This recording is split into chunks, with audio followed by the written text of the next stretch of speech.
Bem, amigos, hoje no nosso Bom Dia Pena, nós vamos conversar com Carlos Henrique, CEO do Grupo Itaquil. Está aqui para falar sobre tudo e sobre alguma coisa a mais. Que além de tudo ele sabe mais. Que responsabilidade, viu, Barbosa? Bom dia, Carlos Henrique.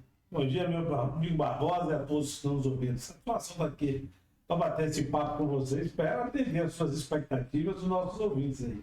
Mas fico feliz de estar aqui com você.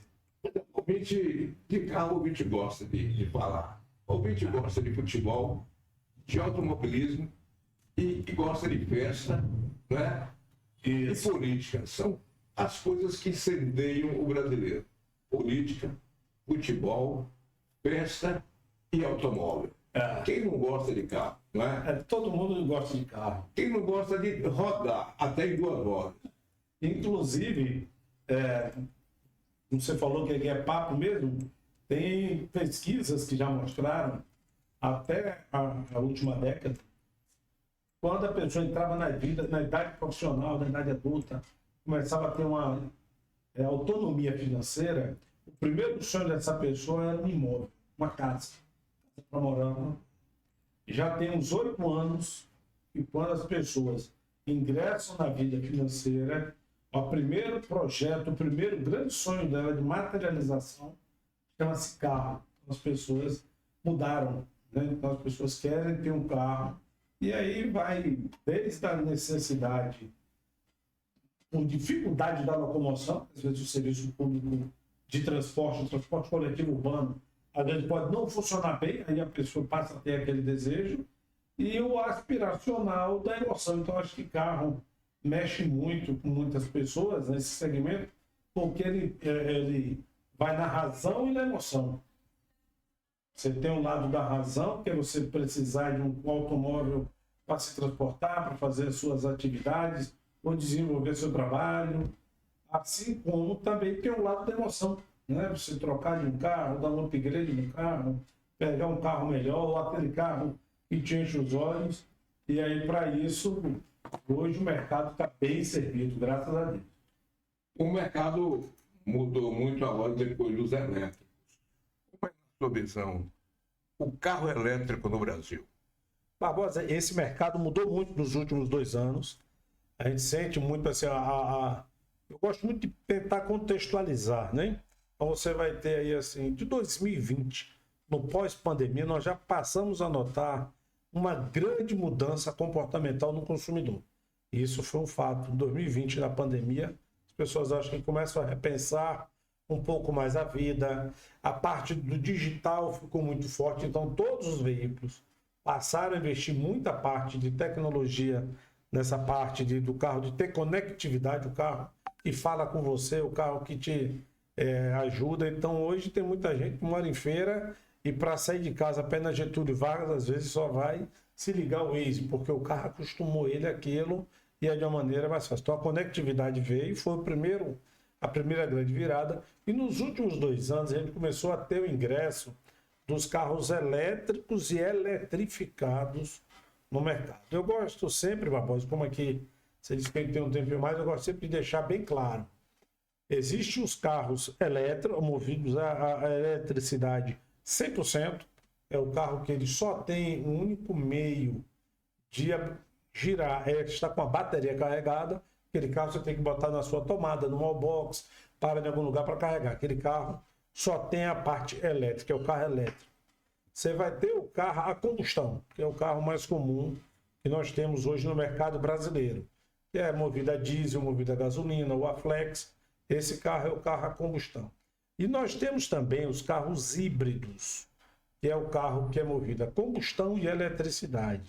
Esses carros também, quando a indústria faz a conta, eles entram como os eletrificados. Então, quando nós formos para falar dessa entrada, consolidação dos carros elétricos, é importante que a gente fale muito dos eletrificados, que são os carros 100% elétricos, os carros híbridos. Tá ok? Então, assim, esse mercado, ele tem a sua fatia. O Brasil já era carente desse segmento, então veio. Então você tem o que a gente entende é o seguinte, já é uma coisa consolidada. Hoje, a velocidade com que as coisas se consolidam hoje, que é muito diferente de outra época. Você pega uma grande mudança na indústria, que foi o carro com transmissão automática, você deve ter tido vários carros com transmissão manual. Quando começou a ter carro com transmissão automática no mercado brasileiro, demorou muito a pegar. Tinha uma resistência. Depois ele engrenou de uma vez por todas. O carro híbrido e o carro elétrico, no mercado brasileiro, nos últimos 2 anos que a gente viu essa aceleração muito forte. Então ele tem esse mercado. Em nível global, o que se tem é que os carros 100% elétricos ficam em torno de 7, 8% dos carros que são 100% elétricos. A maior fatia dos eletrificados fica com os carros híbridos. Isso por uma série de variáveis, tipo autonomia. O carro de 100% elétrico ele ainda sofre um pouco com a questão da autonomia. Você viaja muito daqui para onde você, às vezes, você viaja que é para sua fazenda. Se você tiver um carro elétrico, talvez esse carro elétrico você não consiga sair daqui de Feira de Santana e chegar na fazenda, porque o carro não vai ter autonomia. E para parar e carregar esse carro demanda tempo ou demanda um equipamento para poder você carregar. Então a autonomia desses carros é um dos fatores que, assim, em nível global, veio segurando o crescimento deles. Ele não foi um carro que tomou 100% do mercado, como algumas pessoas entendem. Então a gente teve uma invasão. Estamos passando por um momento aí de uma abertura muito boa do mercado. A indústria chama da invasão chinesa, né? São várias montadoras chinesas que entraram no mercado, algumas já recuaram, né? Veio para cá, algumas delas já recuaram, já voltaram, outras se consolidaram e vão se consolidar ainda mais, isso é um fato, né? Seja com 100% elétrico ou com eletrificado. Mas o que se entende é que essa fatia do mercado do 100% elétrico fica em torno de 8, 10% no máximo, depende da região e do perfil do consumidor. Então, na minha opinião, o que é que vai ficar? O carro elétrico vai ficar a pessoa que tem um uso mais urbano, que tem a condição de estar botando um carregador wallbox na empresa ou em sua casa. Aí tem uma dificuldade, tem umas cidades que são muito verticalizadas. Já há relatos e estudos que mostram que nessas cidades o carro 100% elétrico tem uma certa dificuldade, porque você, na hora de carregar no prédio, os prédios não são preparados. Mas as cidades, exemplo de nossa Feira de Santana, onde a moradia é muito em casa, a pessoa pode botar uma energia na sua garagem. E uma coisa é muito vinculada à outra, né? Então, assim, no primeiro momento, quando se falou de carro elétrico, era muito pela questão ambiental. Não, porque é um carro que polui, não polui, não polui. Eu tenho que te ser franco, Barbosa, eu vou para 32 anos nesse segmento. Até agora eu não vi uma pessoa com bolso ambiental. Eu já vi gente com consciência ambiental. Eu vou comprar um produto que polua menos, que seja mais, que tenha eficiência energética melhor e tal. Aí, mas se for mais barato, se chegar lá para comprar um carro, ó, esse carro aqui tem essa potência X, agora polui bem menos. Mas você tem que pagar um pouquinho a mais. O cara, não, peraí, eu vou no outro porque aí já não dá. Então, o consumidor tem o bolso, ele não tem o bolso ambiental, ele não está disposto a pagar mais por aqui. Então, todo mundo que veio para o carro, migrou para o carro elétrico ou os eletrificados, foi por uma questão de economia. A gente tem um outro fator que foi muito favorável, e foi um incremento e aumento muito grande da energia fotovoltaica, das energias eólicas, né? Que é um negócio que antes você não tinha. Então, eu tenho várias pessoas que usam o carro elétrico, eu tenho um carro elétrico em casa, e falam, não, agora eu tenho energia fotovoltaica em casa, eu posso botar para carregar, e o custo dessa energia vai ser diluído. Se fosse outrora, onde não tivesse esse avanço tão grande da energia fotovoltaica, talvez isso não fosse acontecer. Então, foi uma série de movimentos que ocorreram e estão ocorrendo que vão favorecer muito a consolidação desse produto. Agora, ouço muito falar carro elétrico plug-in, carro elétrico não plug-in. O que é carro elétrico plug-in e carro elétrico não plug-in? Vamos lá. Todo carro elétrico, se for 100% elétrico, ele é plug-in. Ele vai ter que ter uma tomada para você plugar. Vou usar uma palavra bem, né? Você vai ter que botar uma tomada lá, plugar para poder ele carregar, ok? O que acontece essa diferenciação do carro plug-in é o carro híbrido normal e o híbrido plug-in. Você vai ter o carro híbrido, que é o carro que você tem uma bateria, uma parte da bateria elétrica, que ele tem uma energia daquela bateria elétrica e tem a energia do motor do carro, que é movido a combustão, álcool, gasolina, aquele carro vai girando. Esse carro híbrido, em linhas gerais, ele é recarregado com a força cinética das rodas. À medida que você vai rodando, ele fica como se fosse um catavento, um moinho, ele vai gerando energia e recarregando aquela bateria elétrica para na hora que você precisar dela, ela usar, ok? Esse é o carro híbrido. E você vai ter o híbrido plug-in, que é o carro que vem com essa bateria, vem o motor a combustão, e ele tem mais um componente que você pode parar e botar na tomada só para carregar o motor elétrico. Por que isso, Barbosa? Porque nos carros eletrificados híbridos, na grande maioria deles, você tem uma opção de ficar só rodando no modo EV, veículo elétrico. Então, você pega aí o Toyota Corolla, que já veio, que é um dos mais antigos híbridos que tem no mercado, a RAV4, qualquer outro produto desse aí, você tem um comando no carro que você pode botar o modo EV, que é veículo elétrico. Então, ali ele só vai estar usando a força que tem da bateria elétrica. Aquele carro, ele, ó, para de usar o combustível do carro, eu só vou usar a parte elétrica do carro. Você tem a opção. Só que como a autonomia dele é baixa, quando você chega em casa ou em algum outro lugar, esse carro tem uma tomada para você pegar e colocar para recarregar ele. Aí você vai ter um equipamento a mais. Então é um carro que tem a bateria do elétrico, tem o motor a combustão também, e ele tem mais um equipamento como se fosse um gerador para estar gerando energia, pegando energia da rede e jogando para carregar aquela bateria. E ele pode dispensar o elétrico. Por exemplo, o elétrico, a bateria esgotou, ou chegou a um determinado que não me compensa comprar uma bateria, eu continuo na combustão? Continua na combustão. Por isso que o carro híbrido, que no mercado enquadra-se como eletrificados também, é o que no nosso entendimento é o carro que já tem assumido a maior fatia desses produtos eletrificados.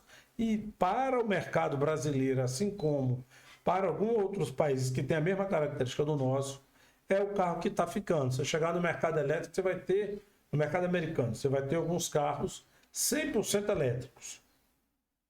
Mas esses carros é número. O pessoal comprou a primeira leva desses carros 100% elétricos. Na hora de fazer a troca, eles não trocaram. 50% não trocou pelos carros 100% elétricos. Eles trocaram por um híbrido ou voltaram para um carro a combustão. O cliente do carro híbrido, ele volta para um carro híbrido. Por quê? Porque, só exemplificando, você falou aqui da fazenda. Dá quantos quilômetros aqui lá? 300? 210. Pronto. Se você chegar num carro híbrido de boa autonomia, de um carro elétrico, com uma boa autonomia, se você for num ritmo lento, porque na estrada ele consome mais energia do que no perímetro urbano, você consegue chegar lá na fazenda, no máximo na volta até Riachão. Se você for bom de pé, andando devagarinho, você vai na fazenda, volta até ali perto de Riachão. Você não consegue voltar. Mas se for num carro híbrido, você dá para ir à fazenda, voltar. Se chegar aqui, quiser ir lá em Guarajuba, também dá para você ir. Porque ele vai ter o combustível que ele vai poder estar te auxiliando para usar. Esse híbrido que recarrega automaticamente, como você falou aí, nas rodas do próprio carro, ele gira e vai carregando ele a bateria. Usa a força de frenagem. Certo. É mais ou menos, o pessoal da Fórmula 1 usava muito, que era o sistema KERS, que quando você ia freando, ele ia acumulando energia para num determinado momento você poder usar na ultrapassagem uma coisa ou outra. Nos carros híbridos, na grande maioria, o recarregamento do motor elétrico é feito através da frenagem das rodas, do giro das rodas. Mais ou menos como se o consumidor vai depender se você faz mais frenagem do que outro. E rodando, a partir do momento que você estiver rodando, freando, rodando, acelerando, desacelerando. E esse acúmulo de energia é suficiente para ele rodar quantos quilômetros em média? Ele vai usar o combustível que tem lá. Depende do porte do carro, do peso, do relevo. Porque essa é a grande questão. Você vai pegar esse carro, você pode botar ele lá só para rodar no modo EV. É tanto que a grande maioria dos carros, quando você bota para rodar somente no veículo elétrico, você isola. Carro híbrido, eu vou lá isolar aqui o modo de combustão, só vou usar no modo elétrico. Ele limita a velocidade até 60, 70 por hora, porque ele entende que ali é para o carro ter um pouco mais de autonomia e a potência. Aí se você precisar acelerar demais, precisar de mais potência, você tem que botar os dois motores funcionando de maneira combinada. Esse carro ele tem dois motores, um elétrico e outro a combustão. Aí o que ele fala muito é potência combinada. Às vezes você tem um motor elétrico, só no elétrico o carro vai te dar aí 60, 80 cavalos, vamos botar, para ficar uma conta fácil. E no motor a combustão ele vai te dar 100. Os dois, você usando os dois motores, o carro te dá 180 cavalos. Mas se você pegar e isolar um, você só vai ter 70 cavalos. E de repente, para 80 cavalos. E de repente, para o porte do carro, aquilo é pouco. Aí a autonomia dele consome. Se Henrique fosse comprar um carro, compraria o elétrico 100%, se você entrasse na onda do elétrico. Compraria um elétrico 100%, um elétrico plug-in ou esse elétrico Ou híbrido. com híbrido? Eu compraria o híbrido. O híbrido. Sem dúvida alguma. Primeiro, eu gosto de viajar. Se puder viajar, passeio, eu gosto de viajar. Eu tenho a necessidade de viajar. Então, no carro híbrido, eu vou ter essa tranquilidade. Exemplo, semana passada, saí daqui, fui até Teixeira de Freitas e voltei. Quando você pega no odômetro do carro, do geral, dão 1.780 quilômetros, que eu fui e voltei rodando. Se eu tivesse no carro elétrico, eu teria grandes dificuldades. Teria que saber onde iria parar, aguardar carregar plenamente para depois seguir. Eu fui no carro a combustão. Mas se eu tivesse no carro, a viagem que eu fui, tivesse no carro híbrido, que eu já fiz em carro híbrido, eu iria e voltava do mesmo jeito, apenas seria mais econômico. Mas tudo na vida tem os prós e os contras. Eu gosto de falar, às vezes assim, chocolate é uma maravilha, né? Adoro chocolate. Mas eu não gosto nem de ver, porque eu sei das consequências do consumo exagerado de chocolate, né? Então, eu nunca vi ninguém que diz, rapaz, eu não gosto de chocolate, de criança e adulto. Todo mundo gosta, não é isso?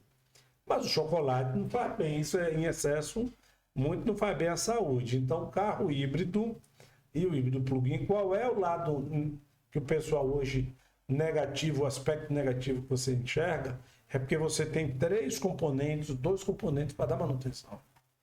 O carro no Brasil foi, e durante muito tempo vai ser ainda patrimônio. Está longe de ser igual no mercado maduro, mercado japonês, mercado americano, alguns países da Europa, onde a pessoa compra o carro e usa como um bem de consumo normal. Você aqui tem uma televisão aqui, você tem geladeira em casa, não tem? A sua geladeira de casa é para quê? Para seu uso. Você não comprou uma geladeira de casa com a ideia de um dia vender aquela geladeira e comprar outra. Se por um acaso a mulher começar a apertar, não, tá pequena, tem que comprar uma geladeira maior, você, vou comprar aquela maior. Você vai ver se leva aquela para a roça ou não. Se não, você faz uma doação, mas você não vai parar para vender. Se for vender, mano, é insignificante. Mas o carro nos mercados maduros, o carro é assim. O carro é um bem de consumo. A pessoa fala, vou comprar um carro, vou usar, até a hora que ele estiver me atendendo. Não me atendendo, eu descarto ele. Mercado japonês, às vezes, você paga para prensar o seu carro para você poder comprar um outro, porque a dificuldade da garagem é em placa. Então você tem um carro lá de 3, 4 anos, você tenta vender, ninguém quer comprar, porque o IPVA lá vai aumentando à medida que o carro vai ficando mais velho. Aqui vai ficando mais barato, chega ao ponto de isentar. Então o carro mais velho lá no mercado japonês, às vezes não é vantagem o cara manter o carro mais velho. Então o que é que o mercado japonês faz? A grande maioria dos carros, alguns exportadores juntam aquele lote de carros e manda para o mercado chileno, são carros em boas condições, mas a preço insignificante. E uma grande parte da população chinesa ou revende lá para preço de praticamente uso, que a pessoa vai vendendo, ou então o cara é obrigado até em Tóquio, Nagoya, Yokohama, que são os maiores centros, às vezes você é obrigado a pagar numa empresa para prensar o seu carro, você dá baixa daquele carro junto ao Detran, porque senão você vai ter o IPVA para estar pagando e fica caro. É melhor você vender, dar a prensa daquele carro, ó, Detran, esse carro aqui, já baixei, estou comprando um zero, que o IPVA é mais barato, a taxa de juros é baixa, o custo de você manter um carro é baixo. Então lá o carro é um item de consumo, assim como é uma televisão em sua casa, o sofá de sua casa, a TV de sua casa. E aqui não. Aqui é patrimônio, você declara no imposto de renda, você quer na hora da venda do carro, você quer apurar todos os valores, seja ele material, tem gente que quer apurar até o valor sentimental do carro, né? Então, mas o carro aqui ainda é um patrimônio. E quando você fala de um carro híbrido plug-in, você vai ter 3 equipamentos para dar manutenção. Você tem um motor a combustão, você tem um motor elétrico e você tem a parte do plug-in, que é um outro motor para dar a manutenção nesses 3 itens. Então, Sim, como assim? Um terceiro motor? porque o plug-in, a engenharia do plug-in, ele é uma engenharia complexa, ele pega aquela energia, ele joga, alimenta, é como se fosse uma bateria extra, um campo extra para estar armazenando. É um terceiro item para você dar manutenção nesse carro e ele depreciar ou não. Então, o grande lance desses carros, do plug-in, que no geral, na maioria dos mercados mais maduros, o híbrido plug-in foi o que ficou mais ou menos tipo 100% elétrico. Você tem lá do mercado total, o mercado brasileiro, você está falando aí no ano passado, foram 2.600.000 carros comercializados, né? Entre automóveis e comerciais leves. Vamos botar aí que 10% seja o 100% elétrico, 8%, 5% foi o híbrido plug-in. A grande maioria foi o carro a combustão e o carro híbrido ficou aí com seus 25% a 30% já. E ele vai se consolidando mais, entendeu, Barbosa? Pois é, essa conversa é no nosso podcast do Bom Dia Feira com o Carlos Henrique, do grupo Itadil, que hoje representa várias marcas de carros. E também o grupo Itadil, que representa a Nissan já está também com o carro elétrico ou eletrificado. Ela tem o carro elétrico, agora, por exemplo, ela já tem o Leaf, que é um carro elétrico que ela trouxe, já veio um momento para o mercado brasileiro, ela parou de trazer, por algum momento, por questões de alíquota, que é um outro item que influencia muito no mercado brasileiro. Por exemplo, agora mesmo ninguém sabe como vai ficar os carros elétricos e eletrificados, porque essa dita invasão chinesa, né? A alíquota de imposto desses carros era uma. Agora o governo já aumentou a alíquota de imposto e as montadoras, através da Anfávia, que é a associação, vem cobrando providências do governo em relação a isso. Que o governo adote algumas medidas ou dê essa isenção de imposto para as montadoras, fabricantes que estão instaladas no Brasil, ou que bote uma alíquota de imposto para o carro que vem de fora na mesma base do que o mercado brasileiro paga. Porque, para você ter uma ideia, aqui no Brasil, cerca de 47% do valor do carro que você, qualquer um cidadão compra, 47%, é só imposto. Então, de um carro de 100 mil reais, na verdade, você está pagando 53 mil à indústria que produziu, fabricou, montou aquele carro, 47% é de imposto, que aí você vem lá IPI, ICMS, PIS, COFINS, toda a cadeia de impostos que é gerada para aquilo ali. Então, o que a Anfávia, que é a Associação dos Fabricantes de Veículos, vem pedindo é que o governo tenha sensibilidade com isso, porque, sei lá, você lá tem um programa na rádio, você tem a empresa DBC, né? Você tem sua empresa. Você paga ISS, paga PIS, COFINS, você paga os encargos, você paga tudo. Não é isso? Então você tem a sua capacidade de comunicação, mas você sabe de um custo que você tem lá. Se eu resolver botar CH Comunicação amanhã de manhã, e aí a prefeitura chega aqui, ó, Henrique, CH não vai precisar pagar ISS. Opa! Aí o governo do estado chega, Henrique, ó, seja o que for que você compre ou comercialize, você não vai pagar mais ICMS. Aí o governo federal, Henrique, ó, você não vai pagar PIS e COFINS nem encargo trabalhista. Para você concorrer comigo vai ser muito desleal, não vai? Não, é quase impossível. Então, a briga que está aí agora é um pouco também em cima disso, você entendeu? Por conta dos encargos no Brasil de produção de veículo, é muito, muito pesado. Você tem uma ideia, é a maior carga tributária em cima de veículos do mundo. No mercado americano, que é um segundo maior mercado do mundo hoje, só perde para a China por conta da população. O mercado americano, a alíquota de imposto é zero do carro.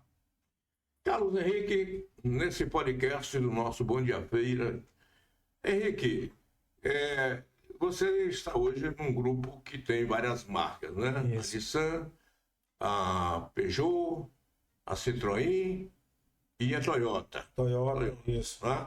Obviamente. Isso aqui em Feira de Santana, tá, Barbosa? Sim. Eu gosto muito assim, abrindo só um parênteses, o grupo hoje, o grupo trabalha com o segmento automotivo, esse é o segmento do grupo. O grupo trabalha com várias marcas. A origem do grupo é em caminhões Mercedes, então hoje o grupo tem concessionário de caminhões Mercedes-Benz lá em Itabuna e Itamaraju, no sul, extremo sul da Bahia. Temos concessionários Mercedes-Benz caminhões. Tem concessionário Volkswagen Automóveis, também em Itabuna e Teixeira de Freitas. Aí a gente tem Renault, lá em Itabuna, Eunápolis e em Petrolina. Nós temos também o grupo tem a operação Renault. Aí você vem Toyota, que é aqui a marca que mais consolidou em feira, assim, que é a marca que mais vinculou o grupo Tadil. Foi ela, por intermédio da Topazio, né? Também é mais velha aqui. Nós temos vamos para 24 anos agora de Topazio aqui. Então, assim, tem a Toyota, tem várias praças, né? Tem Feira de Santana, Itabuna, Eunápolis, Teixeira de Freitas, Jequié, Irecê, Paulo Afonso. Aí tem a Nissan, que a gente está aqui em Feira, Itabuna, Teixeira de Freitas, Vitória da Conquista e mais recente, agora em Irecê também a gente tem Nissan. Aqui tem Peugeot, Citroën e tem dentro disso aí, mais dentro do portfólio nosso de produtos, a gente tem mais duas linhas que são um pouco à parte, né? Assim, são bandeiras independentes, bandeiras nossas, que é a Itadil Seminovos e temos também a Itadil Consórcio, que é uma parte que a gente só operacionaliza consórcio. Bom, mas você gerencia, administra, é o CEO da parte de feira ou toda a Itadil? Hoje eu fico com as Nissans, Peugeot, Citroën, seminovos, toda a parte de seminovos, são 4 lojas de seminovos, e fico no conselho das outras lojas. Mas o direcional é Nissan, Peugeot, Citroën, na parte de seminovos, que é um segmento hoje, é o segmento que mais cresceu no Brasil nos últimos anos, e é um segmento mais complexo que a gente está terminando de fazer uma reestruturação. E recentemente, agora, me perdoe, nós temos a parte de motos, que nós nunca tivemos, e aí agora a gente acompanhando a movimentação do mercado, vendo como é que estava esse cenário, aí nós pegamos agora 2 lojas de moto, em Feira de Santana e Itabuna, e vamos abrir uma outra em Conquista, que é a Bajaj Motos, que é uma marca indiana de motos e tal. A gente já está com esse segmento também. Eu vou entrar nessa conversa daqui a pouco, mas eu quero fechar essa conversa em relação aos carros. Nós estamos aqui com as marcas de Feira de Santana, que você já citou. Eu destacaria, por exemplo, a Jade, que é aquela da qual eu também sou usuário do carro, que é a Nissan Frontier, um chama da Frontier, mas o brasileiro, o nordestino, o feirense, acostumou a chamar Frontier, e por mais que você fale, é Frontier, ele vai entender Frontier mesmo. E eu tenho uma linguagem que é a do povo, então, Barbosa, Frontier, olha, pode ser Frontier para você, para mim vai ser Frontier. E como está hoje o desempenho do mercado para a Frontier? Está muito bem. O que está acontecendo na Frontier, especificamente, por uma decisão estratégica da Nissan, ela tem várias fábricas no nível global. Então, o que é que ela fez? Essa Frontier que nós usamos, que você usa, que eu uso esse carro já era fabricado numa planta dela da Argentina. Essa planta a Nissan fez na Argentina para poder começar, que era para a produção desse carro, e ela ia produzir também um outro carro lá. Essa mesma Frontier que você usa, que eu uso, que o mercado aí usa, essa mesmo chassi, esse carro é produzido uma Mercedes-Benz Classe X, que é uma picape da Mercedes, montada nesse mesmo chassi, mesmo diferencial e caixa. Só entra a parte de perfumaria e acabamento Mercedes. E aí agora a Nissan pegou no último ano, o mercado brasileiro começa a exigir muitas mudanças, particularidades na parte técnica do carro. Tipo Arla, que a gente tem que colocar, que a gente tem um biodiesel. Nos mercados, você não tem esse biodiesel, você tem um diesel normal. Então existe uma linha de produção específica para o mercado brasileiro. Como o mercado chinês fez as mudanças, começou a ir para fora, A Nissan ela tem duas plantas que são as duas maiores fábricas hoje do mundo, uma na China e outra no México. Ela fez a opção agora, ao invés dela modernizar, remodelar a fábrica da Argentina, até por questão política dentro da Argentina também, e mão de obra, ela decidiu que ela vai aumentar a produção, concentrar a produção da Frontier, vinda do México ou da China. Então continua a Frontier vindo normal. Agora em março vai ter a convenção, quando eles vão somente confirmar para a gente de onde ela vai vir. Tem muita novidade vindo aí. Porque a primeira Frontier que eles se fecharam em copas ainda não abriram. A primeira Frontier que eu usei, ela era mexicana. Isso. Usei, depois, quando eu pulei, foi para uma Argentina. Estou na Argentina. E agora vai voltar para a mexicana. Ainda eles não confirmam se ela vai voltar a vir do México ou da China. O que é que acontece? No México, a maior fabricante de carros do mercado mexicano é a Nissan. A Nissan é líder no mercado mexicano há mais de 10 anos.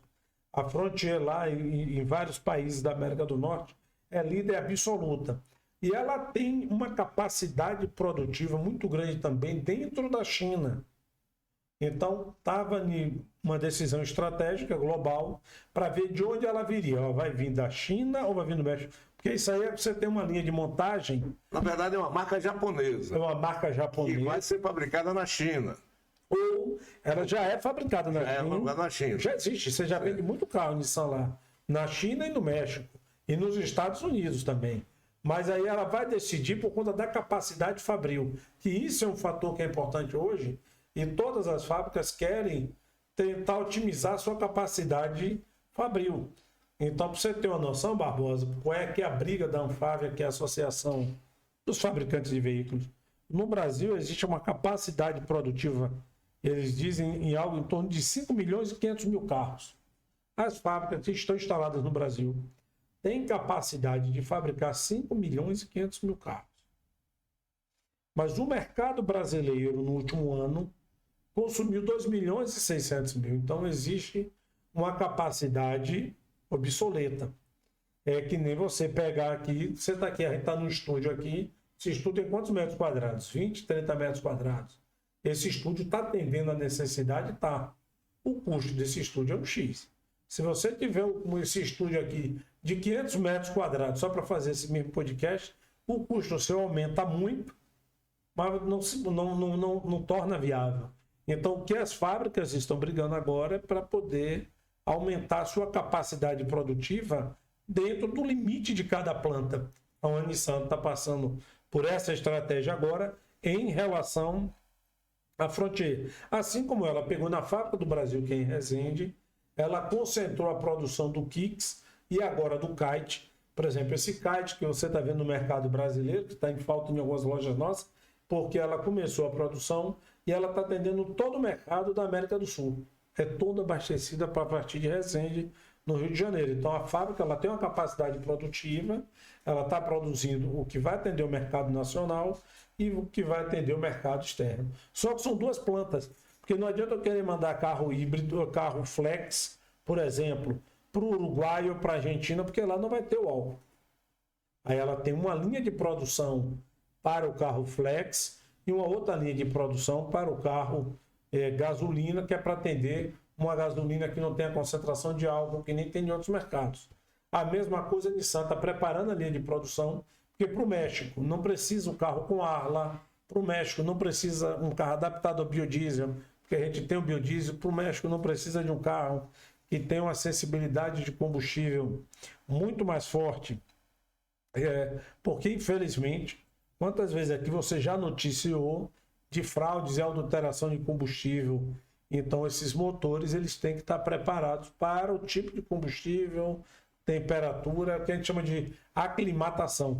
Então ela está terminando de preparar isso, continua vendendo normal. Mês passado vendemos bem, esse mês estamos vendendo bem a Frontier. É meu carro, sou suspeito a falar, porque é meu carro pessoal de uso, que eu gosto, é confortável, me dá estabilidade. E eu estou ansioso também para ver. Agora em março tem a convenção da América Latina da fábrica, eu vou estar lá e eles vão confirmar de onde ela vai vir. E tem muita coisa aí, que se a gente for falar, como eu não tenho ainda a chancela da montadora, mas já se fala, por exemplo, nela vindo a versão híbrida. Então deve vir uma Frontier híbrida no mercado brasileiro. Henrique, agora, por que o Grupo Itadio entra no ramo de duas rodas? Pronto, Barbosa. Primeiro que assim, o nosso negócio é carro. O nosso negócio, você chegar lá, o grupo já está na terceira geração, né? Agora tem uma turma nova chegando aí, que já vai... Quem estava no grupo até hoje, quem está na presidência do grupo até hoje, já é a segunda geração, né? O fundador é o filho do fundador, né? E agora os netos do fundador já estão no grupo. São uma turma nova de 26, 24 anos, começando a pegar com todo o gás, querendo expandir. E a gente fica estudando. Então, quem diz para onde a gente deve ir é o mercado, Barbosa. Então, você nunca imaginou estar fazendo podcast. Se fosse pegar há 5, 6, 7 anos atrás, você imaginou? Não, porque não tinha. Mas o seu negócio é comunicação. Você tem que se adaptar ao que o mercado pede. Então, a mesma coisa somos nós. Então, a gente veio para o segmento de caminhões. O mercado de automóveis cresceu, nós ingressamos no mercado de automóveis. E aí a gente percebeu esse crescimento muito forte do segmento de duas rodas. A gente já tinha um interesse de ingressar.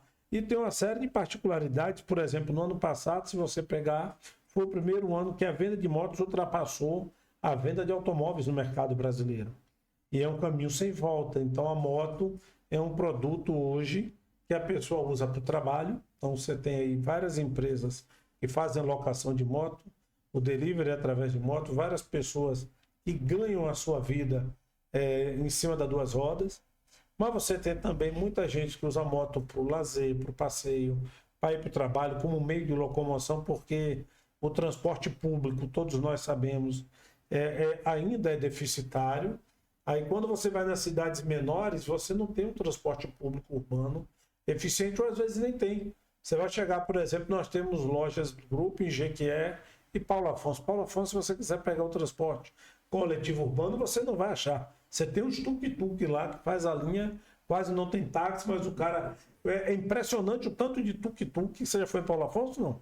Não. Cidade linda, vale a pena ir, pega a esposa, vai passar um final de semana, Cidade das Águas, muitas usinas hidrelétricas. Então você vai pegar lá, vai dar um passeio, mas você não vai achar transporte coletivo urbano, mas você vai achar tuk-tuk. Tem aqueles triciclozinhos, o cara com a moto e ali atrás vem a cobertura, faz transporte para tudo quanto é lado, faz tudo. Faz supermercado, faz tudo, o cara sobrevive daquilo. Então, assim, a moto é quando você vai para os grandes centros, o engarrafamento, o congestionamento, já te favorece a usar uma moto e o custo de manter. Quando você vai para os pequenos centros, às vezes você não tem o transporte coletivo funcionando evidente, o poder de ganho é um pouco menor e a moto ela te dá. Então ela tem essa versatilidade econômica e tem o lado da emoção. Então, se você pegar aqui quinta-feira, vá em algum dos postos da cidade, são vários grupos de motos que usam a moto, pessoas que têm carro, mas usam a moto para o seu lazer, para o passeio. Então, quando a gente começou a olhar isso em números e olhando a demanda do mercado, nós entendemos que tinha um espaço grande ali, uma lacuna a ser preenchida. Existe também um outro fator, que é uma concentração muito forte aqui no mercado brasileiro de uma única marca.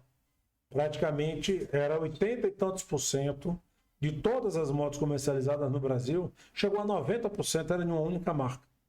Bom produto, bom pós-vendas, uma marca conceituada, sim. Mas em nenhum mercado do mundo existe essa concentração. Não sei quando é uma ditadura que o governo fala aqui, só bota isso, mas não existe. Então a gente sabe que existe um espaço grande a ser conquistado por quem trabalha, com quem faz. E aí essa marca chegou, a Bajaj, nós fomos observar todos o portfólio do produto. É uma marca indiana, é a maior marca do mercado indiano, é uma marca com quase 80 anos já de tradição, já tem fábrica no Brasil, um negócio que vem se consolidando com passo a passo, não quer dar voo de galinha, né? Como a gente chama, daquele sobe, depois desce. Não, quer se consolidar, crescer e se consolidar. Então nós entendemos que tem um mercado grande, tem um espaço que dá para tomar, e qualquer analogia que você faça, se você pegar, sei lá, cerveja, o mercado sempre consumiu cerveja, mas há tempos atrás você só tinha 2 marcas de cerveja. Era algo totalmente disforme, não é isso? Ou você tomava Brahma A Antártica não tinha, né? Então até como é que era Vicente Matheus do Corinthians falou, obrigado a Brahma por dar essas Antárticazinhas pra gente aí, né? Então você só tinha essas duas marcas. Hoje, se você for aqui no Google, no ChatGPT, para ver quantas marcas de cerveja tem no mercado brasileiro, quem for cervejeiro, são inúmeras e todas sobrevivendo bem. Então, e o consumidor que ganha com isso? Então, nós trouxemos essa marca, um produto que a gente tem a grata satisfação. Começamos agora, finalzinho de dezembro e janeiro, já estamos totalmente surpreendidos com a performance de vendas, o número de vendas e o nível de satisfação do consumidor com esse produto. Agora, é um segmento novo, um consumidor novo, e eu me sinto motivado porque a gente está aprendendo a lidar com esse público, né? Bom, Bajade tem alguma coisa a ver com a origem da Jade? Não, rapaz, é coincidência. Inclusive é uma marca mais antiga do que o Grupo Itadio, mais antiga do que a Jade. A Jade tem 10 anos. Bajade. Vai para 11, e aí ficou, e aí combinou até, né? Tem horas que fica até ficou bem harmonioso, né? Jade, Bajade, Bajade, Jade. Confesso a você que Jade, quando eu vi essa marca que eu passei em frente à loja, Bajade, eu estranhei, Bajade, moto, que a gente, como você colocou, nós estamos habituados a uma marca. Praticamente monopolizou o mercado automotivo de moto no Brasil. Tem mais de 50 anos já no mercado. Pois é. Aí veio a Bajaj, que você me informa agora que é de origem indiana. Isso. E hoje a Índia, eu me recordo que uma das motos mais famosas de Feira de Santana, quem tinha era o pai do nosso falecido Itajaí Pela Branca, senhor Ângelo Pela Branca. Quando fala Ângelo, é aquele que tem aí a moto indiana. Era uma senhora moto antiga. O indiano. Não sei se era Bajaj ou não, mas era uma moto poderosa que o pai do Itajaí, o Ângelo Pela Branca, usava em Feira de Santana. O mercado indiano, ele tem uma tradição muito forte. Então, assim, a Bajaj, ela é a maior fabricante de motos lá do mercado indiano. Ela, pra você ter uma ideia, quem produz o motor, tem uma marca de motos, a Triumph, pessoal que gosta de motos grandes aí, 1200, 1250, motos de altas cilindradas, que a Triumph é uma das melhores marcas do mundo. O motor da Triumph é produzido pela Bajaj. Tem uma outra marca de motos, que é marca de motos para trilha, para enduro, que é famosa, que faz a Rally dos Sertões, faz vários rallies, o Paris-Dakar, tudo, que é a KTM. É uma marca que é da Bajaj também. E, por curiosidade, até que eu não sabia, eu fico até ansioso, a Bajaj ela é a maior fabricante no mercado indiano dos tuk-tuks. Porque no mercado, eu tenho curiosidade, não conheço. Tuk-tuk hoje é talvez o transporte mais popular da Índia. Pronto, ela é o maior fabricante de tuk-tuk. Só que assim, no mercado brasileiro, são poucas as cidades em que você roda o tuk-tuk. De onde eu conheço, a única cidade que me chamou a atenção por utilizar muito o tuk-tuk é em Paulo Afonso, que a gente falou. Então, assim, é uma marca que está vindo para o mercado brasileiro, já abriu uma fábrica em Manaus, ela já começou a ingressar no mercado em 2022 para 2023, 2020 começou a montar a fábrica, agora no início de 2025 começou a fabricar as motos, todas as motos no Brasil, para ter competitividade tem que ser fabricada na Zona Franca de Manaus. Primeiro porque toda a cadeia de suprimentos está ali em volta, né? Já existe uma cadeia e é uma área suframada, né? O governo dá um incentivo, dá uma ajuda para todas aquelas empresas que se instalarem ali. Então todas as grandes fabricantes de moto, essa que é líder, não tem nada de falar, Honda, Yamaha, as grandes marcas hoje já estão lá no mercado na Zona Franca de Manaus. Então ela tem, e quando foi agora no final do ano, ela já fez um novo aporte na planta, dobrando a capacidade produtiva dela e começando a botar agora o chassi, porque no governo, na isenção que o governo dá, você pode estar pegando os componentes, né? A parte de pistão, biela, motor, pneu, tudo, você vai pegando de uma cadeia produtiva. Mas você poderia trazer o chassi da moto de fora. Até 20 mil motos. Como o mercado comprou bem mais do que 20 mil motos, ela já projeta para esse ano 60 mil motos, então ela começou agora a produzir o chassi no mercado brasileiro, porque o governo limita também, e eu acho até justo falar, rapaz, você quer o benefício, comece a produzir aqui, porque você vai consumir o aço brasileiro, vai favorecer a mão de obra brasileira. O dinheiro circula, né? A cadeia de valor desse segmento automotivo é um segmento que é fantástico. Você vende a moto, você sabe que você vai vender o capacete, você vai vender a luva, vai vender o emplacamento.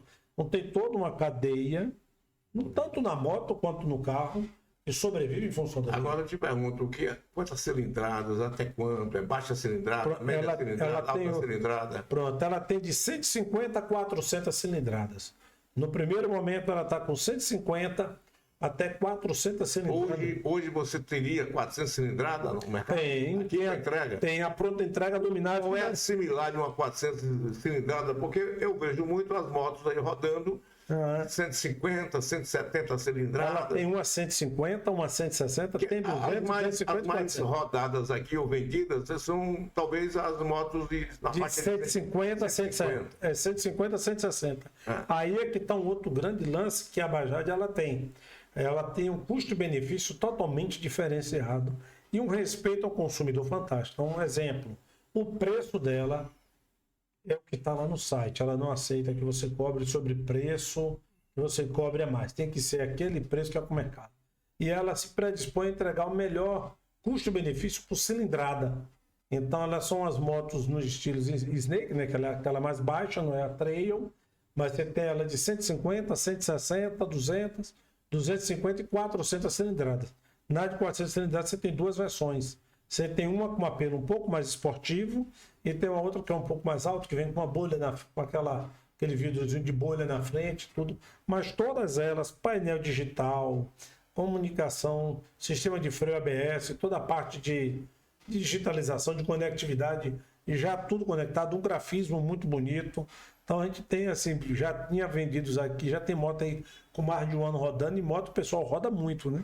Então a gente tem, graças a Deus, os consumidores que chegaram até aqui, que estão usando a moto, você já está começando a ter aquele cliente que chega para trocar, querer pegar uma outra, ou que traz um amigo para poder comprar. Hoje, a competição de preço, ela hoje está mais acessível do que... Porque, veja bem, vamos aqui admitir que quando você tem uma marca que já está com o marketing consolidado, isso, né? Obviamente tem um custo adicional, porque eu digo o seguinte, o pessoal que lida na nossa área, às vezes o indivíduo faz uma publicidade de um produto, e aquele produto vai, a loja dele ele vai crescendo, e de repente ele diz, não, já estou bem, não precisa mais de propaganda. Aí ele para. Eu não vou aqui citar nomes, mas ele investiu milhões na marca dele ao longo dos anos, porque se o indivíduo tem, por exemplo, 20 anos, quanto ele investiu ao longo do tempo de marketing, né, de mídia, aí ele conseguiu consolidar aquela marca. De repente ele disse, bom, eu não preciso mais de marketing, agora estou consolidado. Se fosse assim, a Coca-Cola não fazia. Não é isso? Aí ele vem, porque me parece o maior patrimônio que uma empresa tem é a marca dela. É a marca. É a marca. Quer dizer, e você vai para um carro, por exemplo, você tem vamos aqui com o respeito que nós temos a marcas que já estão aqui no Brasil há muito tempo. Pararam no tempo porque acharam que não valeria mais a pena. Outras chegaram e tem um bom produto, mas tem uma boa comunicação, um bom marketing, elas se consolidaram. Então, a Bajaj,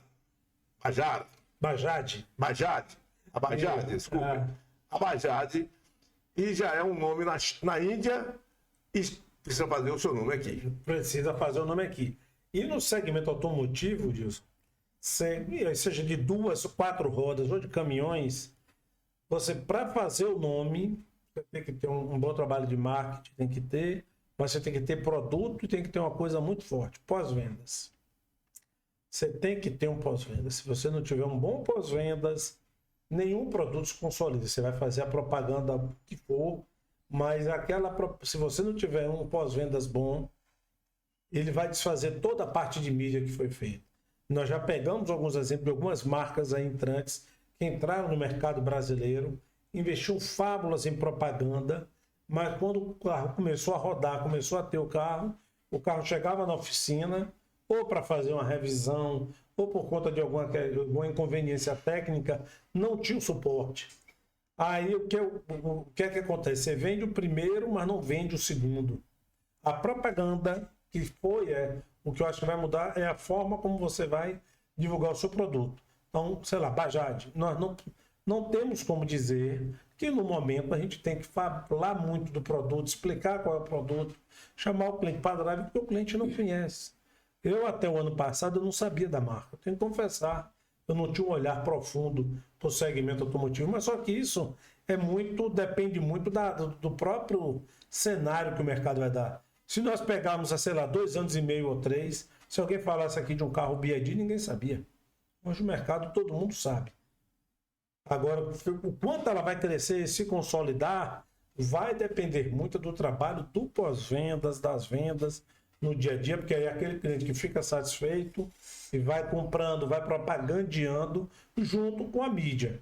Então, a Bajaj, ela tem um custo-benefício hoje bem convidativo.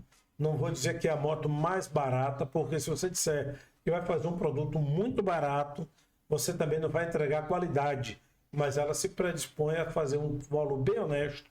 E aí, quando você pega o custo dela por cilindrada, nós temos moto de 400 cilindradas de 27.900. Se você pegar praticamente uma moto de 200 cilindradas aí do mercado, é esse preço. Quando você dividir por cilindrada, você vai ver que o custo da cilindrada que nós entregamos é muito, mas é muito mais baixo do que os outros. E cilindrada em moto, você está falando de desempenho, de conforto, de consumo de combustível que fica mais baixo, de sua segurança, porque às vezes na hora de você ultrapassar, se manter numa pista com uma moto de 400 ou 250 cilindradas, ela é uma moto mais segura, mais estável. A moto tem um bom sistema de freio ABS. Para você fazer uma ultrapassagem, você faz com mais segurança. Você viaja hoje num carro que tem lá 193 cavalos, 190 cavalos. Na hora de uma ultrapassagem, a segurança que você tem é uma. Se você tivesse num carro de 80, 90 cavalos, a sua segurança era totalmente outra. Então, isso de moto traz muita segurança, além de outros fatores também. Nós estamos conversando com o Carlos Henrique, CEO do Grupo Itadil. Nós estamos tendo aqui uma aula de automobilismo, de automóveis e agora de motocicletas. E a gente fica feliz em ter essa oportunidade de mostrar esse momento que o Brasil vive no setor automobilístico. Mas, Henrique, agora falar um pouquinho do Carlos Henrique. Carlos Henrique, hoje, para chegar onde chegou, evidentemente ele não chegou por acaso, não foi dando só bom dia no rádio e na televisão, foi ralando bastante, né, Henrique? Barbosa, assim, como eu cheguei, eu não sei.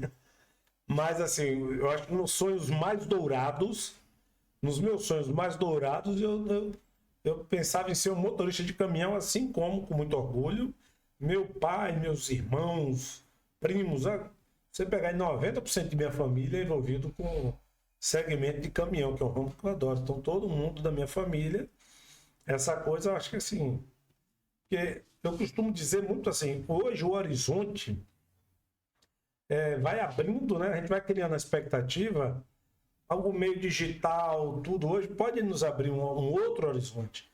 Mas na minha época, o horizonte você não tinha, você não conseguia ver algumas coisas, né? E você vai se deslumbrando aos poucos, porque você começa a perceber que tem algo. Então, quando eu era um menino, adolescente, nós nascemos nasci e fui criado ali no Jardim Cruzeiro. Então, assim, quando a gente nasceu, meu pai era motorista da Itapemirim, aviação Itapemirim, motorista de ônibus. Depois se aventurou para comprar o caminhão dele. Então, para a gente, a ausência de meu pai em casa sempre foi comum, porque as viagens eram para São Paulo, você não tinha celular. Né? Você pegava, sair aqui, a gente sabia, 3 dias indo, mais uns 2 dias lá a gente descarregar e carregar, mais 3 dias voltando. Essa era a conta que se tinha. Mas o horizonte maior era de ser um motorista de caminhão. E aí naquele negócio eu fazia de tudo um pouco. E aí eu lembro, eu sempre gosto de falar assim, que o primeiro despertar de trabalho para mim foi... O sonho foi trabalhar ali naquela lanchonete, o Predileto. Você lembra, sabe onde é o Predileto? O freguês, muito bom, Predileto. Até hoje. Me recordo ainda do sorvete com doce de leite, ou doce de leite com sorvete. Ainda tem, o caldo de cana com pastel. No final de tarde eu tinha que ir sempre ali. Ainda tem lá, meu irmão. Tem, sorvete ali. Pô, então a vitamina devagar. Pronto. A tradicional. Eu acho que a geração mais nova, a geração digital, vamos botar assim, que não vai saber onde era a lanchonete predileto, mas era ali em O frente. abrigo predileto. O abrigo predileto era ali em frente ao mercado de arte. Ainda tá vivo lá, né? Aí eu tenho uma tia Nice, que ainda mora lá no Jardim Cruzeiro ainda. Na época, tia Nice era professora e tia Nice, rapaz, eu vou botar para vocês venderem cafezinho na rua. E aí tia Nice fez uns macacãos bonitinhos pra gente, com branco, com o nome quente. E aí na frente eu lembro que nós tínhamos tipo um tabuleirozinho. Você vinha ali com 2 garrafas de café com leite, 2 de café preto e 1 de chocolate. E aí minha rota, que ela pré-estabeleceu, eu fazia Salles Barbosa e voltava pela Tertuliano Carneiro, que era para vender de manhã cedo café naquela porta daqueles caras do comerciário que ficava ali, vendendo café para um e para outro ali, eu ficava ali naquele. Aí eu ficava naquela rota ali, eu tinha um outro primo, Ari, que ficava pela Senhor dos Passos e a JJ Seabra, tinha um outro Sandro que já ficava pela Getúlio. Então, só tinha... Era uma empresa de cafezinho. e aí a gente tava com o tabuleiro. Uma empresa familiar. Eu devia ter uns 15 anos, mais ou menos, por aí. Aí eu saía ali vendendo um cafezinho para aqueles caras que estavam na porta. E aí foi o primeiro grande sonho meu. Eu falei, porra, velho, desculpe o termo, mas foi deslumbre da época, né? Eu falei, rapaz, quando eu crescer, eu quero trabalhar ali no Predileto. Eu ainda fui lá no Predileto, ver se não dava para trabalhar. O cara, não, você não é maior de idade, não posso lhe contratar. Aí eu falei, quando eu ficar maior, eu vou trabalhar no Abrigo Predileto. Porque por Predileto, eu lembro que eles tinham um chapeuzinho de barco, né? Assim, e era um movimento, era como se fosse uma lanchonete dessas fast food que tem hoje aí. Então, e você estava dentro do abrigo, o nome era Abrigo Predileto, você estava abrigado. E no meu caso, eu vendia de porta em porta, então eu estava exposto ao sol e à chuva. E eu falava, pô, ali tá massa, ali, ó, velho, ali que é o lugar, o Abrigo Predileto. Quando eu fazer 18 anos, eu vou para ali. Aí, hoje, os meninos já começam a sonhar com coisa grande, né? O cara não quer escalar. Então, esse negócio de minha tia, à época, começou, depois não deu muito certo. Aí eu fui trabalhar numa mercearia que tinha lá em frente à casa dos meus pais, uma venda de seu Júlio, ali no Jardim Cruzeiro. Jardim Cruzeiro era tudo terra batida na época, não tinha nada não. Eu lembro que a gente foi para... juntou a primaiada toda para ir assistir a derrubada da caixa d'água que tinha ali no Cruzeiro, que iam derrubar a caixa d'água.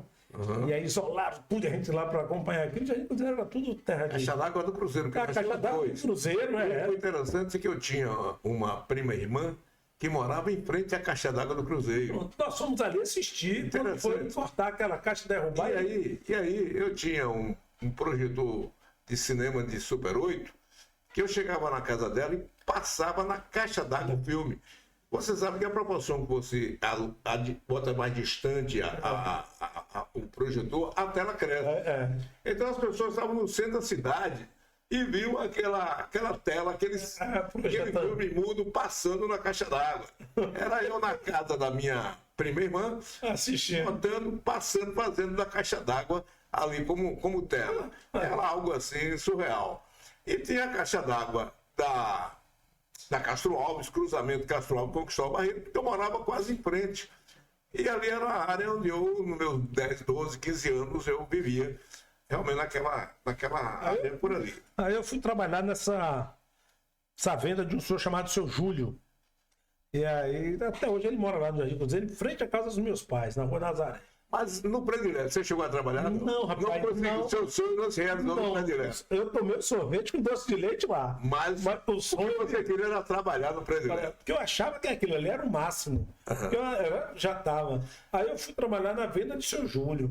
E aí me veio o segundo sonho, né? Porque, desculpe falar a marca aqui, era aqueles caras que chegavam com um caminhão para entregar refrigerante, Coca-Cola, né? Então tinha o motorista vendedor. Tinha os caras que eram o entregador que descia os engradados, porque antes você tinha que conferir os engradados.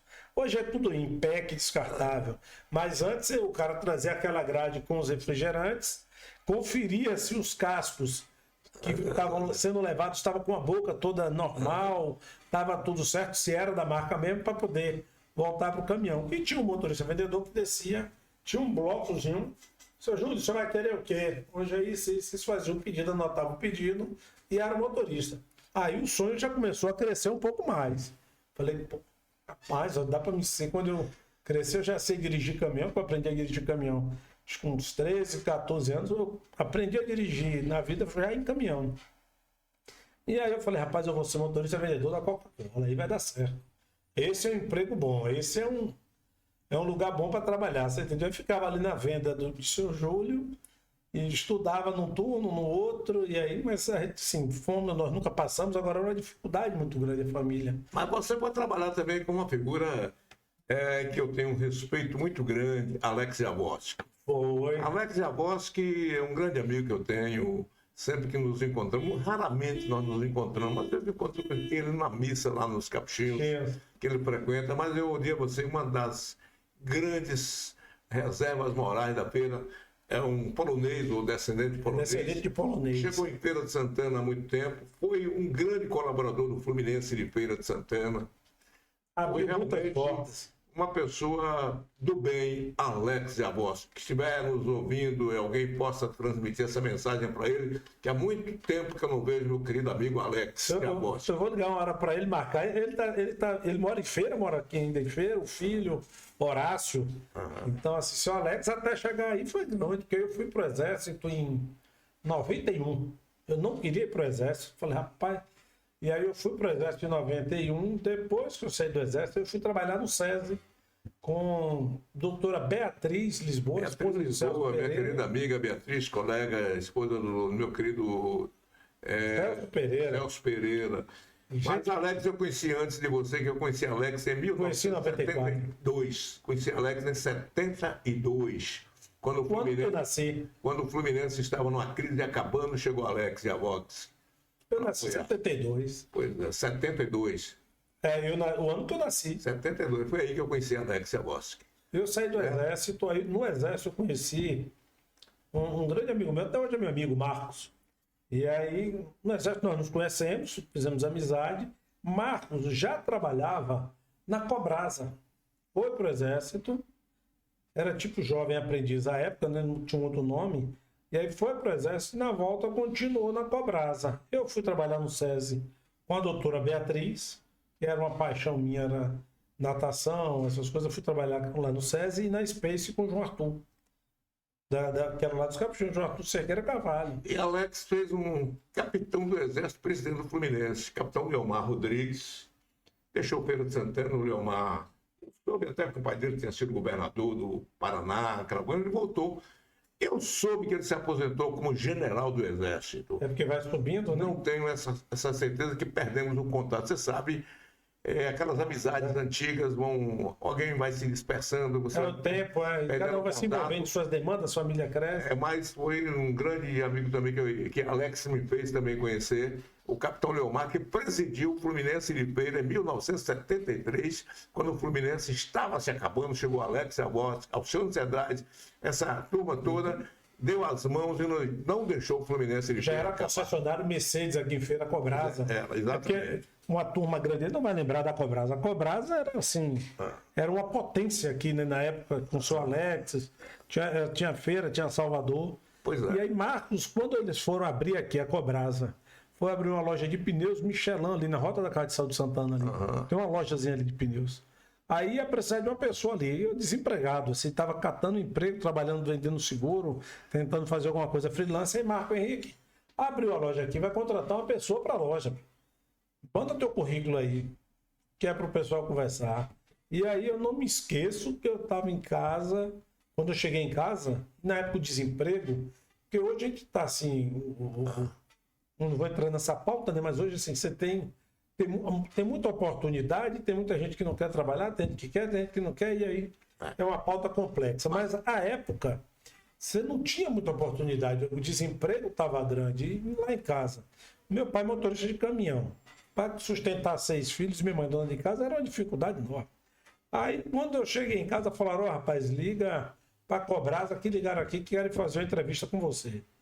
Quando eu liguei para lá para confirmar, falei, vem para cá 2 horas e você vai ter que fazer uma entrevista com o cara da fábrica. Mas Dilson me deu um desconforto, um intestinal, de vômito. Falei, por que eu vou falar com esse cara?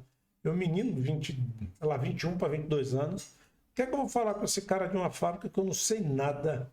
Mandaram para uma entrevista, eu tinha concluído o 2º grau a pulso, depois do Exército. Aí eu cheguei lá, fui conversar com o Anderson. O Ayanos conversou para lá, para cá, conversa. E foi Deus que meu pai estava em casa no dia.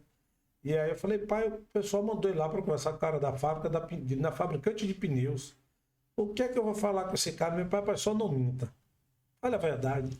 Seja sincero, não minta. Não minta. Se tiver que ser seu, vai ser. Assim eu fiz. Aí eu fui lá e conversei com o Anderson. Eu lembro quando eu saí da sala, Marcos já era vendedor da loja, né? Da Kia, na época que era uma loja da Cobrasa. Aí quando eu saí da sala, marquei como foi a entrevista. Falei, rapaz, ele ficou de papo comigo, eu acho que ele ainda vai me chamar para entrevista. Antes foi muito educado, né? Soube conversar muito depois. Aí me chamaram para ir trabalhar lá nessa loja de pneus. E eu lembro que minha carteira foi assinada dia 1º de abril de 94. Aí foi quando o senhor Alex falou, toma aqui a chave da loja, vai vender pneu, vamos lhe treinar, vai dar o curso. Então assim, foi para mim, tanto que até hoje eu falo direto nas empresas que eu trabalho, para mim é um salário totalmente à parte. É quando você consegue oportunizar alguém, porque a oportunidade que o seu Alex e o grupo me deu naquela época, eu menino, 21 anos para 22, eu nem sabia o que era comércio. Eu só não fui dirigir caminhão, Dilson, porque um primo meu faleceu no dia 7 de setembro de 91. Porque meus 2 irmãos já eram motoristas de caminhão, meu pai, todos os outros primos. Aí eu tinha um primo, neto, que era um ano e meio mais velho do que eu, e nas férias eu já estava viajando de caminhão com o neto, para ajudar a neta a dirigir. Né? Ela vai dirigindo aqui, então para ajudava a descarregar, ajudava uma coisa ou outra. Aí no dia 7 de setembro eu ainda cheguei a sair do quartel para vir trazer o pessoal para a rua, porque tinha aquele desfile, né? Eu era motorista de caminhão no Exército. Então falaram, você vem, leva a tropa para ir desfilar, volta para buscar a segunda, para depois os caminhões ir desfilando. A gente já tinha ensaiado e tudo. Eu ia passar dirigindo um caminhão ali pela Getúlio. O 7 de setembro ainda era pela Getúlio. E aí eu lembro quando eu voltei para a segunda viagem no quartel, aí o sargento de dia me chamou e falou, Azevedo, você pode ir para casa, que ligaram aqui, e você está dispensado, é para você ir para casa. Eu falei, mas o que foi que houve? Aí ele falou, não, é para você ir para casa. Aí eu aqui, bateu um desespero, os primos todos viajavam, meu pai, irmão, todo mundo. Aí eu falei, rapaz, teve alguma coisa. Aí eu liguei para casa de uma tia minha, que era a única que tinha telefone. Casa de tia Cacilda, na época, que era vizinho, né? A gente só usava o telefone da casa. Até hoje eu lembro o número do telefone, por conta que a gente só tinha aquele telefone lá para ligar. Essa tia minha era casada com o Edivaldo Maia, lembra de Maia? Da revista Panorama, pronto. Era na casa de Maia. Eu tô me ligando para casa de tia Cal e nada de atender. Aí penso que esse ônibus ficou longe do 35 BI até o Jardim Cruzeiro. Eu falei, rapaz, quem foi? Foi meu pai, foi meu irmão, foi uma agonia. Quando eu cheguei lá, foi esse primo meu, neto, que tinha virado o caminhão ali lá de Onápolis e veio a óbito. E Neto já tinha me falado, rapaz, quando você sair do exército, você vai ficar rodando comigo, junta um dinheiro e dá entrada no seu caminhão para você vivendo sua vida. Aí minha mãe falou, meu filho, me dê essa paz, todos, seu pai, seus irmãos, tudo viajam. Me dê essa paz, ao menos você não ficar nesse mundo de caminhão, subindo e descendo, tente outra coisa. Aí eu falei, pô, aí eu fiquei meio balançado com aquilo. Na época eu falei, vou procurar outra coisa, porque... E aí também um irmão meu, ele falou, rapaz, tenta outra coisa. Se não der certo, se não conseguir nada, aí você vem para dirigir caminhão, mas tente outra coisa. Aí eu fui, foi quando o seu Alex me chamou para ir para a loja, para ir vender pneus. Eu fiquei aí na loja vendendo pneus. Aí depois, eu não me esqueço também que o seu Alex já chegou lá na loja, do nada, falou assim, rapaz, que dia você vai para Irecê? Eu falei, Irecê, seu Alex. Todo mundo tinha um medo do seu Alex, né? Empresário imponente, todo mundo tinha o maior respeito a ele. Aí eu não estou sabendo dele, não, você tem que ir para Irecê. Eu já acertei com o Pina, que era o gerente. Aí eu falei, não estou sabendo de nada. Aí quando eu fui lá, Pina, não, rapaz, a gente vai abrir uma loja de carro lá em Irecê, a gente quer que você vá para lá. Aí eu falei, pô, não sei nem onde é Irecê. Na época eu não sabia. Aí comprei, fui ali nas bancas de revista que tem em frente às Pernambucanas ali. Tinha enchido o menino, tinha umas bancas de revistas grandes ali. Fui ali, logo a primeira coisa que eu fiz foi comprar um guia 4 rodas, que era aquele guia que tinha os mapas para poder. Hoje o cara vai no Waze, no Google Maps, qualquer um desses, né? Eu falei, eu vou saber que eu tenho que chegar em Irecê. E aí ele me mandou para Irecê, eu fiquei um tempo lá na época. Depois falou, rapaz, a gente vai precisar de você em Salvador. Aí eu voltei para ir para Salvador, passei mais ou menos uns 8 meses, um ano em Salvador. Depois falou, rapaz, agora, ó, bicho, é Salvador, você tá bem aqui.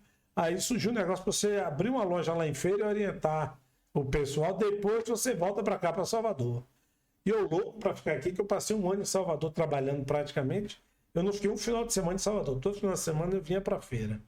E aí, quando surgiu a oportunidade aqui, eu falei, rapaz, olha, se puder me deixar aqui em Feira mesmo, eu quero ficar por aqui. E aí fiquei. E aí? Aí veio, ficou com o seu Alex até 2002. O seu Alex resolveu sair do negócio. Aí vendeu a Cobrasa para o grupo Roda Bens, que hoje é Roda Bens Caminhões Mercedes, vendeu Salvador. Aí vendeu a loja para o pessoal que hoje é o Grupo Itadio. Nós não sabíamos a quem ele ia vender. É tanto que era o 8º ano meu ali. Foi o primeiro ano que eu fui ter férias, que todos os outros anos, quando a empresa chegava, eu quero trabalhar, eu quero continuar vendendo, eu quero continuar vendendo e tal. Eu falo direto assim, eu acho que eu fui o cara que estava no meio do alto mar, achou um toco, olha só, tem esse toco aqui para me agarrar, vai ser nele, não vou largar ele por nada, você entendeu? Senão eu morro afogado. Aí a história de Carlos Henrique, lá, CEO do Grupo Itadio, um dos mais importantes grupos de automóveis do estado da Bahia e do Nordeste. E é a oportunidade que a gente tem no podcast de ouvir, porque no dia a dia no rádio a gente não tem o tempo necessário para expor tudo como você expôs agora. Uma certa feita, eu entrevistei Ângelo Gaiaça, já tem uns 5 ou 6 anos, e na entrevista que eu fazia com ele, aí eu achei interessante, ele falava sobre o comportamento, ele era um pensador muito grande, não uma pessoa... Ele era um médico, mas ele estudava muito a personalidade do jovem, da criança, ele cuidava. E a Gaiaça, no fim, falou, e quando ele falou bastante, doutor Ângelo, ele disse, olha, eu quero lhe agradecer, quero fazer um agradecimento a você, Deus favor. Por quê, doutor Ângelo? Você foi o único jornalista que me permitiu falar. Eu já dei entrevista a Faustão várias vezes, já dei a Hebe Camargo, já dei no antigo Flávio Cavalcante, entrevistei não sei quem, ninguém deixava eu falar. E você permitiu eu falar. Quero agradecer. Foi uma honra para mim ter ouvido isso daquela sumidade que era Ângelo Gaiaça. Curiosamente, o destino levou ele 3 meses depois que ele me deu essa entrevista. Mas foi um conteúdo que eu tenho guardado lá, com regra e compasso para a minha vida. Ângelo Gaiaça me disse isso. Foi o primeiro jornalista que me permitiu falar. E às vezes, geralmente, a gente tem que considerar que as televisões não têm um tempo, o rádio tem um pouco mais, mas é aqui num podcast que você tem, porque essa entrevista vai ser rodada na íntegra na TV Bom Dia Feira e a TV Metropolitana, e com recortes para o Instagram, para o TikTok. O Instagram, para o TikTok e para o Face, né? Pois é, com o mestre Reinaldo Júnior e o supermestre André Dasca. Então, o general Henrique, que a gente chama intimamente do nosso querido general Henrique, é um general honorário. Soldado raso, viu? Eu quero agradecer a você, nada disso, eu quero agradecer a você essa honraria de nos estar aqui no estúdio do Bom Dia Feira, o nosso estúdio de podcast. E algo mais você queira, fique à vontade. Nada, só te agradecer, Barbosa. A gente tá juntos, o que puder, eu acho que a tônica da vida passa por trabalhar, cuidar da família, cuidar da saúde. Então, se posso falar algo para alguém, é isso aí.